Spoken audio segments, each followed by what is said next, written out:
Les prix des bovins ont atteint des niveaux qu'on n'aurait jamais imaginés il y a ne serait-ce que quelques mois. Quelles sont les raisons de cette envolée ?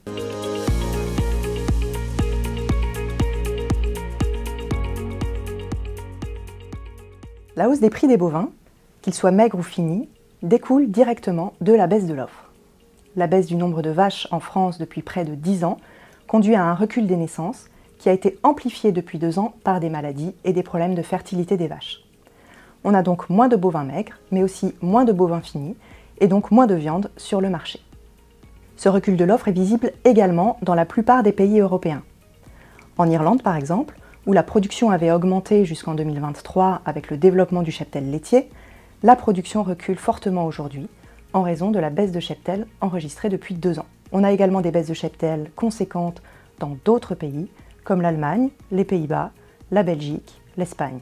Dans l'ensemble de l'Union européenne, d'après l'enquête cheptel de juin, on aurait perdu 1 million de vaches en seulement 2 ans. Et qui dit moins de vaches, dit moins de viande bovine. Au premier semestre 2025, la baisse de production au sein de l'Union européenne était de plus de 3% sur un an. Alors les prix augmentent, partout en Europe. La hausse des prix chez nos voisins européens a même été plus rapide qu'en France, que ce soit sur les vaches de réforme ou sur les jeunes bovins. Ce nouveau contexte de prix nous a conduit à importer moins de viande bovine. La France a importé 3% de viande bovine en moins sur les 8 premiers mois de l'année par rapport à 2024, car la viande importée est très chère. On peut prendre l'exemple de la bavette d'Aloyau, origine UE sur le marché de Rungis, qui fin septembre était 31% plus chère que l'an dernier. Ce nouveau contexte de prix nous a aussi conduit à exporter plus de viande, puisqu'il y a une très forte demande sur le marché européen.